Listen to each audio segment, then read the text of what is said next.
Welcome back to another technical video. Today we're going to be going through your question, going through some of the answers, and hopefully finding that solution.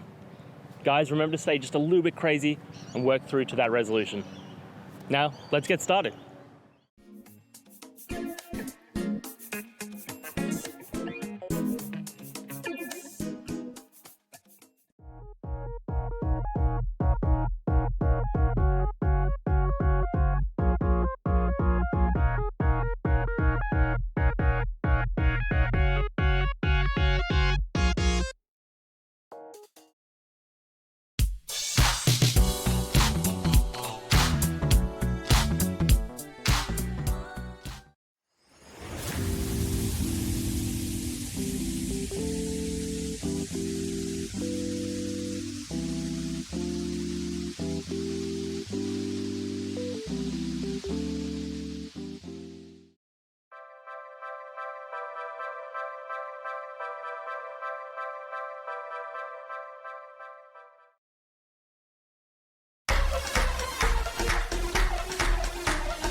And that's it, guys. I hope this video helped answer your question and you found that answer that you're looking for. Now, please hit subscribe if it helped. I really appreciate it. And I'll see you next time on another one of these videos.